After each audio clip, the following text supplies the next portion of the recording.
Bom, gente, boa tarde para todo mundo. Eu vou começar a minha exposição, sobre a aula cujo tema é lugar de fala e representação política. Essa aqui é uma tentativa mais de sistematizar essa discussão do ponto de vista da psicologia e dos conceitos do que apresentar uma temática inovadora para vocês. Eu acho que essa é uma discussão que vocês estão amplamente aí participantes nos últimos tempos. Eu tenho algumas anotações, então às vezes eu vou me referir aqui a elas, então a gente vai perder um pouco o contato visual em alguns momentos. Tá? Eu upei no nosso Drive, além da indicação da leitura para essa aula, que é um texto do Engelken, Pureza e Poder, os Paradoxos da Política Identitária, e também a sugestão de que vocês tomem pelo menos contato com o texto do Vladimir Safatli, Corpus Político, o Circuito dos Afetos, Corpus Político do Desamparo, o primeiro capítulo, Política Inc., que vai falar de representação política. Há um outro texto extremamente didático, fácil, de uma leitura bem gostosa, que vocês já devem conhecer, está lá no nosso Drive também. Esse livrinho aqui da Djamila Ribeiro, Feminismos Plurais, que é uma coleção que chama Feminismos Plurais, e o título é O Lugar de Fala. Então é a partir dele que eu vou organizar a minha exposição. O que é lugar de fala? De onde surgiu esse conceito? Esse conceito, como todo e qualquer conceito, ele não tem uma origem unívoca, ele vai surgir de várias tradições. E depois vai haver uma amálgama dessas tradições, dessas origens, para tentar dar uma coesão a uma ideia em sua origem dispersa. Então, dentro das ciências humanas, a primeira, vamos dizer assim, vertente que trabalha com a ideia de lugar de fala, apesar de nunca ter usado esse nome como lugar de fala, é a perspectiva Foucaultiana. O Michel Foucault, quando vai discutir a ideia de discurso e formação discursiva, ele vai partir da ideia de que é necessário a gente dar voz aos reais produtores dessas falas. Então, ele não vai usar a expressão lugar de fala, mas ele vai dizer coisas do tipo, se nós vamos falar sobre prisioneiros, sobre presos, a melhor pessoa que pode falar dessa situação, dessa condição, são os próprios presos. E se nós vamos falar de mulheres, são as mulheres que devem falar dessa experiência. O que significa que o papel do produtor do conhecimento, do cientista, é capturar essas vozes, apresentá-las e depois tentar dar um sentido de coesão. Mas é fundamental que essas populações, principalmente as que são marginalizadas ou subrepresentadas ou sem qualquer representação dentro da esfera política, que elas sejam colocadas à tona pelo intelectual, a ideia do intelectual engajado, orgânico. Então a primeira tradição é a tradição Foucaultiana, e o Foucault vai trabalhar especialmente com a questão dos presos, dando voz, então, dando espaço de discurso para esses sujeitos. O Foucault tinha uma grande empreitada no grupo interinstitucional de estudos sobre prisões, de fazer entrevistas com pessoas condenadas e depois, além de ter uma pauta política, que era o encarceramento das massas, mas produzir relatos, livros que eram coligidos, capturadas essas histórias pelo professor universitário, pelo pesquisador, pelo grupo de pesquisa, e aí, quando publicados, eles levavam o nome dos autores das ideias e não dos pesquisadores. Então, é dar espaço e lugar e representação para aqueles que não são ouvidos. A segunda grande... Isso na década de 60. Na década de 60 também nós temos o estruturalismo francês, que o Foucault participa, mas tantos outros sujeitos, e o estruturalismo vai ficar preocupado com proposta teórico-política em dizer que o que vai formar a nossa subjetividade, a gente discutiu isso amplamente, profundamente em Psicossocial 2, a nossa subjetividade é mais formada por condições sociais, condições coletivas, do que por elementos individuais. Então, a função do pesquisador é dar voz a essas condições sociais que os sujeitos portam, que os sujeitos representam. Então, o que significa que é importante a gente falar de condições sociais mais do que experiências individualizadas. As experiências individualizadas, sejam elas de discriminação, de opressão, elas são resultado das condições sociais. Então, quando a gente captura uma história individual de marginalização, é claro que isso tem um impacto subjetivo para o indivíduo, isso é significativo, mas nós também devemos depender desse sofrimento individual as condições que produziram esse sofrimento individual. Tá? Essa é a proposta do estruturalismo. Tem um pedaço, né, um excerto no livro da Djamila, que eu vou pedir licença para ler para vocês uma frase, que é a seguinte, ó: não se trata de afirmar as experiências individuais, mas de entender como o lugar social ocupado por certos grupos de indivíduos restringe oportunidades. Né? E mais do que isso, quando está se falando de estruturalismo,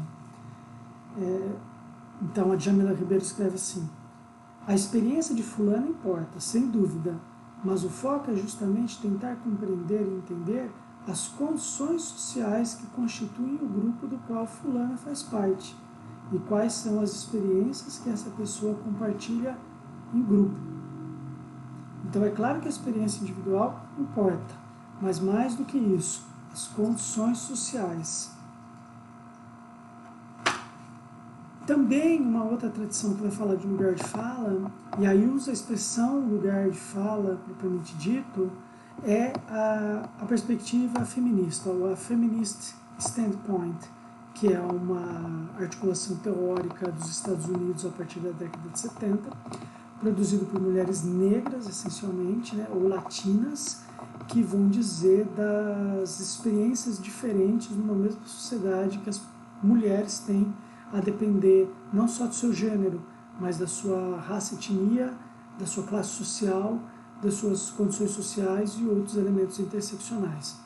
Então, a gente pode partir de uma perspectiva generalista para dizer que todas as mulheres são exploradas e são oprimidas, mas elas são oprimidas e exploradas de jeitos diferentes a depender da sua cor de pele, da sua orientação sexual, da sua concepção religiosa ou outros elementos.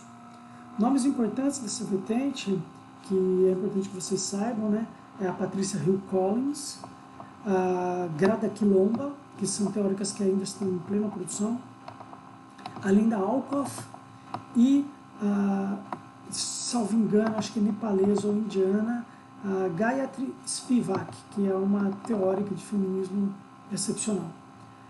Mas a ideia delas é a mesma, né? Que é necessário, então, dar um standpoint, dar uma perspectiva feminista para a leitura da história, né? Com as particularidades, não só feministas, mas com as particularidades das mulheres, né? Na constituição das histórias. Então, é franquear a palavra para que as mulheres possam relatar as suas histórias de opressão e marginalização mediante as suas leituras e interpretações, e não as interpretações produzidas por terceiros. Né? É a mesma ideia do estruturalismo, a mesma ideia da perspectiva discursiva de Foucault. E por fim, e não menos importante, uma onda que também se originou na década de 60, com Frantz Fanon e outros teóricos, e que também era bem anterior, que dizia lá do Bois e outras pessoas, mas enfim, que agora está voltando à tona, que são as posturas pós- ou descolonialistas, né? É a tentativa de entender a história ou o contexto social a partir dos contextos produtores e não de leituras etnocêntricas europeias. Então, por exemplo,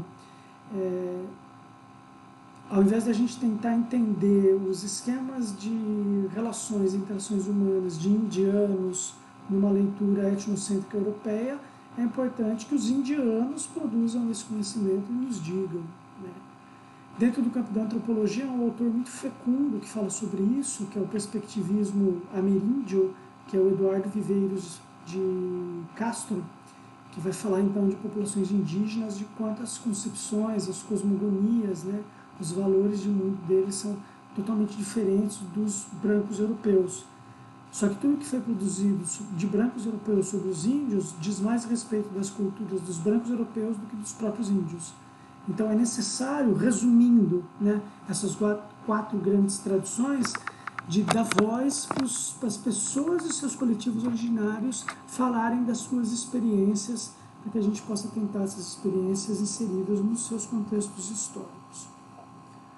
O que leva a uma discussão muito interessante, que é quem é capaz de melhor falar sobre a própria experiência? É o sujeito imerso na sua cultura, ou são pessoas que estão fora dessa cultura?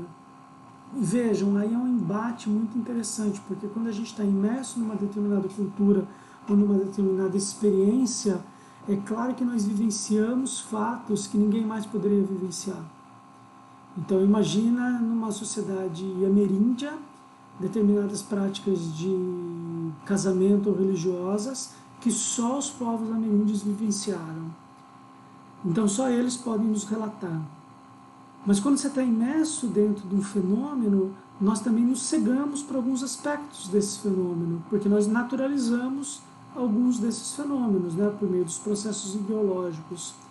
Então, por vezes, um observador externo tem condição de enxergar elementos ou funcionamentos que o nativo não consegue enxergar. A relação entre nativo e estrangeiro não se dá somente entre o antropólogo e o povo ameríndio. Imagine que, por exemplo, uma mulher pode ser um estrangeiro do homem, né, considerando o homem como nativo. Talvez ela enxergue algumas coisas que os homens fazem, pensam e executam e sentem que os próprios homens não se dão conta porque naturalizam essa relação. Então vamos ver o seguinte, vamos pegar o seguinte exemplo. Quem pode falar sobre machismo? Quem pratica o machismo, porque ele é o sujeito de referência dessa experiência subjetiva, então ele está mais autorizado que qualquer outra pessoa para falar sobre o machismo? Ou será que é alguém que possa ver o machismo de fora e aí poder fazer uma crítica e falar: tá vendo como você não entende que você é machista e está fazendo algumas coisas que você acha que é natural e por isso repete determinados esquemas atitudinais, pensamento, representações e sentimentos que criam desigualdade social? Então quem que pode melhor falar sobre o machismo? É o machista ou são os antimachistas? E veja como essa questão é uma questão capciosa, né? Complicada. Se isso vale para o machismo, quem pode falar sobre o feminismo? Só as mulheres? Né? Só as mulheres cis, só as mulheres lésbicas? Os homens não podem falar de feminismo? Porque apesar de não serem mulheres e não serem vítimas das produções de desigualdade próprias do feminismo, talvez alguns homens possam enxergar determinados movimentos nos grupos de mulheres e ajudar a elucidar essa experiência subjetiva. Quem pode falar sobre experiência de cor e classe, né, de cor, de raça? Imaginem que tem grupos sociais que, de tão oprimidos que são, não conseguem colocar na cena pública os seus sofrimentos, as suas demandas. E dependem de outros grupos mais privilegiados para falar sobre os sofrimentos desse grupo. Então, o que está em cena aqui, na ideia de lugar de fala, segundo a Djamila Ribeiro, não é quem está mais autorizado a falar. Não é que existe uma linha de validação argumentativa. Então, por exemplo, só as mulheres negras podem falar do fenômeno de ser mulheres negras. E na ausência delas, depois as mulheres. E na ausência das mulheres, os trans. Depois dos trans, os homens. Não é estabelecer um contínuo, uma linearidade entre os que têm mais autoridade e menos autoridade para falar sobre determinado assunto. Mas é investigar quais são os discursos produzidos sobre determinados fenômenos, sobre determinadas experiências. O que eu quero deixar claro aqui, que é a postura da Djamila Ribeiro e de outros teóricos, né, e de outros ativistas políticos, é que lugar de fala não é restringir a produção discursiva para aqueles que são supostamente portadores da verdade de determinada experiência subjetiva. Lugar de fala significa, sendo esse portador ou não, discursar com responsabilidade sobre a experiência do outro, considerando as próprias limitações. Eu, como homem, por exemplo, não estou autorizado a só falar de coisas de homens. Eu posso falar de coisas de mulheres. O que nós temos que pesar é o como eu falo das experiências femininas. Por exemplo, uma experiência de abortamento. Posso falar. Eu posso ter uma companheira que abortou, também passei por essa experiência. Eu posso imaginar o que ela tenha passado em relação a isso. Mas eu tenho que considerar que o meu relato de experiência a partir de uma mulher, ou segundo o que eu supostamente acho que uma mulher deve ter sentido durante um abortamento ou pós-abortamento, está totalmente influenciado pelo fato de eu ser um homem branco. O que não desvalida a minha fala, mas a minha fala tem que ser inserida e considerada politicamente diante de outros discursos. Isso fica claro para todo mundo? Então, o lugar de fala não é restringir espaços de maior ou menor validade do discurso, né, ou de autorização para o que se deve ou se não deve falar, porque isso criaria uma contradição. Se o lugar de fala é a plena democracia no qual as pessoas podem falar das suas experiências, se eu digo que as pessoas só podem falar das suas experiências, isso não é democrático. As pessoas podem falar justamente o contrário do que eu acho, podem falar barbaridades, mas elas podem falar. E aí elas têm que ser responsabilizadas pelas suas falas e pelos seus argumentos. E esses argumentos precisam ser considerados à luz das suas condições de produção. Então, o lugar de fala não é um cala-boca, não é um lugar de fala, não pode esconder lugares de não fala. O lugar de fala tem que situar contextualmente, politicamente, quem fala. E qualquer um pode falar, por mais besteira que seja, desde que isso seja confrontado diante das condições de produção e dos demais discursos produzidos. Vocês entendem essa diferença? Isso seria democracia, né? É que nem a célebre frase do Voltaire de que eu não concordo com nada que você diz, apenas com o fato de que você é livre para poder dizer o que você quiser. Isso é a concepção do lugar de fala extremamente importante que nós temos que pensar. Por quê? Porque essa relação entre a minha experiência e o meu relato de experiência, ela não é uma relação transparente. Essa é uma relação que a antropologia já nos relegou, vamos dizer assim, exemplos fecundos. Não é porque eu vivencio determinados sofrimentos ou pressões sociais que eu sou o sujeito mais capaz, ou mais propício, ou mais articulado para poder falar desses sofrimentos. Por vezes, outras pessoas podem falar melhor sobre isso. Ela não pode falar por mim, mas ela pode falar comigo. Essa é a grande questão do lugar de fala. Não é dizer pelo outro, não é dizer sobre o outro, é dizer com o outro. E isso vai ter desdobramentos no campo político, como a gente vai poder ver. Mas antes de passar para o campo político e para a questão da representação, eu queria fazer algumas outras precisões, né? O que não significa, senhores, que vocês tenham, e senhoras, que vocês tenham que concordar comigo. Estou apresentando um embate teórico-político e a gente vai ter a oportunidade de discutir sobre ele, né? Lugar de fala vai dizer, então, de quem pode falar sobre o que ou quem pode falar sobre quem, né? E também lugar de fala nessa concepção de que nós temos que considerar as condições de produção que são potencialidades e são restrições, cegamentos, invisibilidades da própria experiência, e isso também desmonta a ideia de que existe um argumento que seja mais verdadeiro que o outro. Os argumentos, eles estão dentro de uma disputa política e de uma falsa disputa sobre veracidade, né? Uma veracidade total. Então eu queria frisar algumas coisas que estão no texto do Engelken, que eu acho importantes. A primeira delas, né, é que então existe uma ilusão uma ilusão de transparência entre a vivência e a compreensão dessa vivência.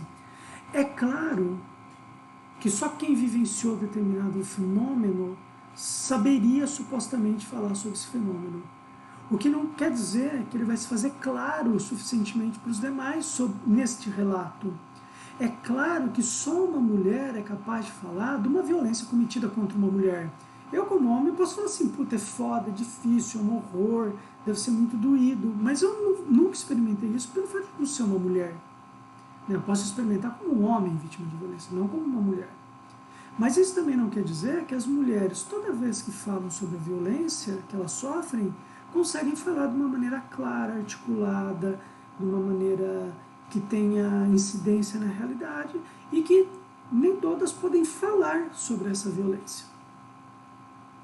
Então, lugar de fala diz respeito da consideração desses elementos. Será que esse grupo social tem condições de falar?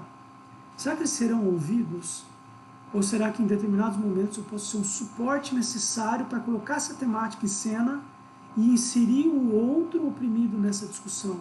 Isso é lugar de fala, segundo o autor que nós estamos debatendo, né?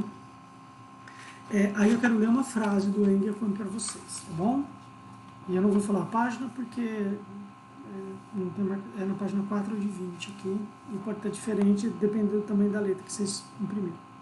Ele vai dizer assim, ó: se antes os grupos hegemônicos se validam de uma pretensão universalista para afirmar a incapacidade do subalterno de representar a si próprio, o índio não sabe falar sobre o índio. A mulher não é inteligente, não pode falar sobre si própria. Pois lhe faltaria a objetividade ou a neutralidade científicas necessária, o índio vai falar do índio com os interesses do índio. Agora, os subalternos recorrem ao essencialismo particularista para negar ao trem a legitimidade do que quer que tenha de dizer sobre eles. Veja, quando ele diz subalterno, ele não está falando que é menos importante, ele está falando que é desprezível, mas ele está dizendo que dentro do jogo de poder existem grupos que são subalternos, são subalternizados, são grupos oprimidos. Esses grupos oprimidos podem replicar a violência social quando dizem assim: só eu, só o meu grupo é capaz de dizer sobre determinada experiência. Portanto, todos os demais calem a boca. Esse movimento de todos os demais calem a boca repete os esquemas de dominação dos grupos opressores. Vejam, nós não estamos discutindo aqui os conteúdos, né? Ou a legitimidade do pleito e da demanda que os grupos subalternos têm. Nós estamos discutindo a repetição de um esquema de dominação. O grupo opressor diz: cala a boca, índio, você não sabe falar, você não tem alma, né? Você não tem nem direitos. Como é que você quer falar alguma coisa? Eu sei melhor de você, do que você, o que você precisa. O movimento contrário pode acontecer com os chamados subalternos oprimidos, quando eles dizem: cala a boca, opressor, você não tem nada para falar sobre a gente, só nós podemos falar. Mesmo que ninguém ouça nada, mesmo que as nossas falas não repercutam em lugar nenhum, e isso acontece muito com os grupos que são oprimidos, só nós podemos falar: cala a boca. Autoritarismo de um lado, autoritarismo de outro lado.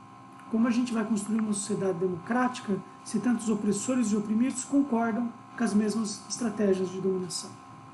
Esse é um fato, um argumento que o autor traz aqui para a gente debater, né? Tem outra fala aqui que é importante. Isso pode levar ao que a gente chama hoje de política do cancelamento, da lacração, né? Que é o cala-boca, né? Abro aspas. Interrogar as condições de possibilidade e efeitos de verdade do discurso é uma coisa. É isso que nós estamos debatendo. Outra totalmente distinta é o descarte automático de argumentos apenas em função do lugar de fala de quem o enuncia. Vamos pegar um exemplo. Um exemplo para deixar vocês bem putos da vida comigo para falarem no nosso encontro.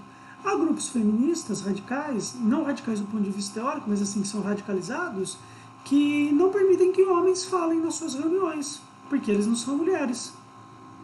Né? Por quê? Elas têm medo do quê? Né? Se o homem falar uma besteira, ele toma uma bronca, uma puxão de orelha e pronto, enfia o rabinho entre as pernas e vai. Mas por que eles não podem nem falar? Né? Então vejam, lacração, né? Então é melhor a gente anular o outro e tirar totalmente as condições de que o outro possa dizer alguma coisa, do que efetivamente escutar a fala do outro e entender o jogo de poder por trás disso. Isso serviria para um desmonte e um questionamento, e não simplesmente produzir uma mordaça social, né? Essa ideia da lacração e do cancelamento, ela está alinhada a uma ideia de pureza do discurso. O meu discurso é puro, não é contagiado. Eu sei muito bem do que eu estou dizendo porque eu vivenciei isso.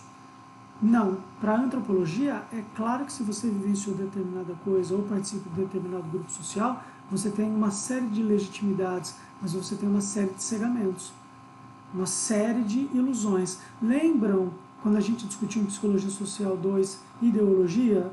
Todos nós achamos que consumindo, vou dar esse exemplo, todos nós achamos que consumindo seremos mais felizes, porque os objetos vão tamponar as nossas angústias. Isso é verdade? Não. Então alguém precisa vir falar isso pra gente. Então não é porque eu vou ao shopping e compro objetos, vou à galeria e compro objetos, eu vou à internet e compro objetos, que eu sei muito bem o que eu estou fazendo. Eu estou sendo um peão de um sistema de funcionamento que me escapa. Então, às vezes, para eu, nativo consumista, é necessário um estranho para dizer, você não está olhando para isso. Mas isso está acontecendo. O lugar de fala é a mesma coisa.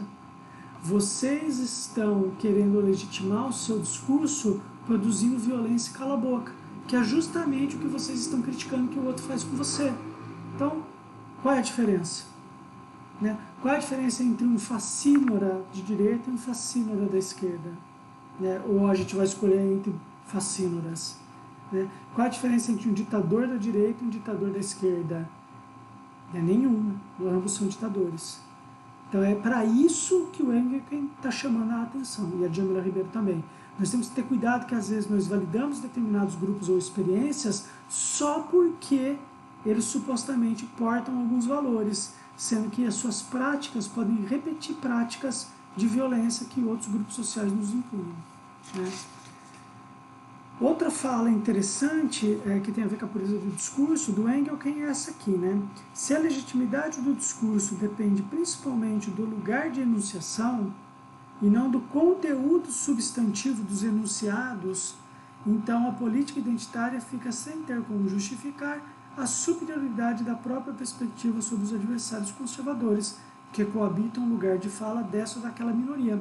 Entenderam o que ele está querendo dizer? Ele está querendo dizer assim: se um determinado grupo oprimido acha que ele é o único portador da verdade e o único capaz de falar sobre a verdade da sua experiência, isso vale para o grupo oposto. Então, por exemplo, se as feministas reclamam dos machistas porque eles são opressores, os machistas também têm que ser legitimados porque as suas experiências validam os seus discursos e os seus atos, e eles deveriam ser respeitados pelas feministas. Então, se a gente partir isso o Engelken está criticando. Se nós partimos de uma ideia de que o grupo é o único que valida o seu conteúdo, a gente cai num relativismo total, onde qualquer conteúdo é possível, qualquer fala é possível e deve ser validada, quando na realidade nós temos que escutar as falas e inseri-las nos jogos de poder. Né? Por que isso é importante? Porque nós podemos cair num extremismo, e esse é o fato político que nos importa, que é o seguinte: se só a minha experiência importa, se só a minha apreciação sobre a experiência importa, ninguém pode me representar. Entenderam? O candidato que eu voto não me representa. O político não me representa. O meu colega não me representa. O único que pode me representar sou eu mesmo. Então, para que serve a política? A política é um fato de representação, é um fato de delegação a outras pessoas das nossas expectativas, desejos e limitações. Então, quando a gente elege companheiros políticos, sejam representantes de classe, representantes de clube de futebol, representantes políticos, vereadores, prefeitos, nós estamos delegando com o compromisso de fiscalizar, mas nós estamos delegando ao outro determinados poderes de representação e poderes de decisão. Por isso que nós temos que fiscalizar e acompanhar. Se eu parto de um grau zero, que é ninguém pode me representar, para que serve a Câmara dos Deputados? Para que serve a Câmara dos Vereadores? Para que serve o Conselho Federal de Psicologia? E aí alguém pode dizer assim: então vamos acabar com a Câmara dos Deputados, vamos acabar com a Câmara dos Vereadores, vamos acabar com o CA da Psico. Ótimo! E como é que nós vamos tomar decisão de qualquer coisa? Como? Quais seriam as decisões? Porque se eu me autorrepresento tão somente, só eu posso me representar, os meus interesses, as minhas vivências, e você só pode representar seus interesses e as suas vivências, como é que nós vamos chegar a um consenso? Ou nós vamos ficar num quebra-pau sem fim? Então, lugar de fala, por vezes, pode ocultar ou pode acirrar disputas que não vão levar para lugar nenhum. Entendem? Vamos dar um exemplo das eleições, né? Eu postei hoje de manhã, numa rede social, eu postei, na verdade gravando hoje, mas eu tenho que retroagir, né? Eu postei na semana passada, numa rede social, uma figura que mostrava assim: apesar de 51% da população brasileira ser composta por mulheres e 49% por homens, quase 80% dos prefeitos eleitos são homens e 20% das mulheres são, quase 20% das prefeitas são mulheres. Veja a discrepância, você tem mais mulher na população geral e menos prefeitas, e menos homens e mais prefeitos. Ora, e a representação política, então, como é que fica? Né? Há um desequilíbrio. Os homens prefeitos terão que ocupar lugares de fala de mulheres para as mulheres serem representadas politicamente no jogo da disputa social. O mesmo vale com os trans, com os negros, com os pobres e por aí vai. Então, se o lugar de fala se reduzir a um purismo ou uma transparência da linguagem, do discurso, ela não vai levar a lugar nenhum. Ela tem que ser entendida como um jogo de disputa de poder. O que isso importa para a psicologia? Importa o seguinte: compromisso social. Esse é o ponto da nossa discussão hoje. Lugar de fala tal como a de Jamila Ribeiro e o Eugen Ken estão apresentando significa compromisso social. Apesar de eu não passar pela mesma experiência que você tenha passado, por inúmeras razões sociológicas e históricas, e em alguns momentos eu posso representar o seu pleito. Eu não vou falar igual a você. Eu não vou falar com a mesma clareza. Eu não vou falar com a mesma legitimidade. Mas eu posso levar o seu pleito para ser discutido. Vocês entendem essa importância? E é isso que o psicólogo pode fazer como cidadão e como profissional psicólogo também, como profissional de saúde mental. Há grupos sociais, por exemplo, vou falar uma coisa da realidade, se as mulheres, para fazer os seus direitos valerem, tivessem que ter esperado elas terem um número X de deputadas, prefeitas e vereadoras ou representantes políticas para fazer políticas públicas para as mulheres, sabe quantas políticas públicas vocês teriam? Nenhuma. Então as mulheres têm que se coordenar politicamente com homens para poder levar suas pautas para poder ser representadas por homens, até elas conseguirem eleger as suas representantes legais nas câmaras devidas. Veja, é necessário um acordo, uma coalizão social, uma representação para que pautas minoritárias possam aparecer na esfera pública. É claro que esses grupos minoritários, eles não devem simplesmente delegar a voz. Então assim, vai lá e fala do jeito que você quiser, para quem você quiser, quantos minutos você quiser. Elas precisam acompanhar esse processo para ver se esses supostos representantes ou parceiros estratégicos estão fazendo isso com ética, né? Com veracidade, com justiça. Então, quando a gente fala de produzir coalizão social, nós não estamos falando que nós estamos passando tudo para o outro, nós estamos delegando tudo. Os grupos precisam fiscalizar, mas eles precisam se unir a outros grupos. Então, o psicólogo pode ajudar os grupos minoritários fazendo isso. Ora, pensem, por exemplo, em questões de saúde mental, adicção a drogas. Quem que fala sobre políticas de adicção às drogas? Nós, como psicólogos, podemos escutar os sujeitos adictos e levar essas falas, por exemplo, para a Secretaria Municipal de Saúde. Entendem? Por quê? Porque esse adicto, ele vai estar lá nos cantos de Uberaba usando álcool, droga e fazendo qualquer outra coisa, e eles não vão na Câmara Municipal falar das suas necessidades. Por quê? Porque eles vão ser enxutados.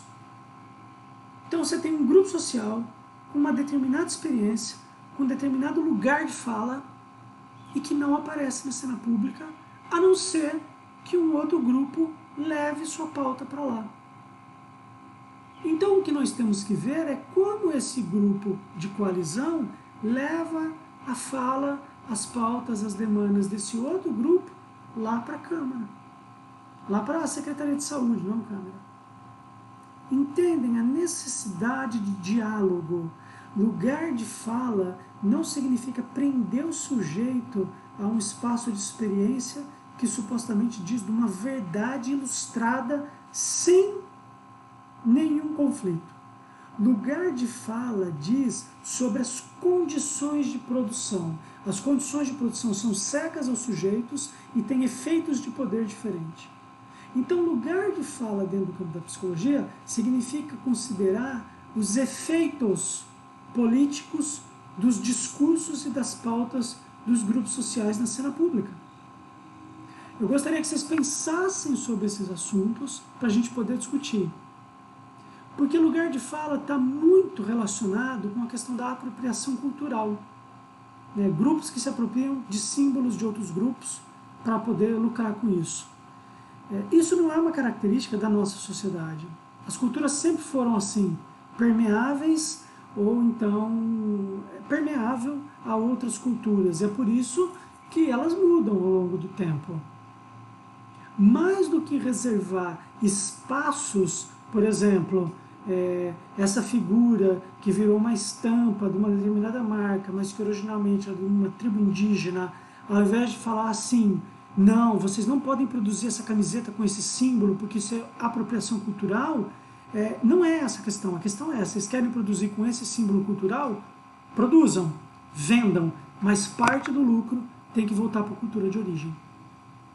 Aí sim, vocês vão estar validando e vão estar valorizando essa produção.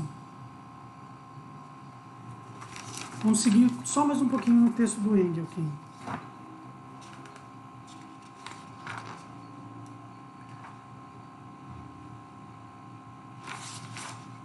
Tem uma frase que eu quero ler para vocês, né? Cadê ela?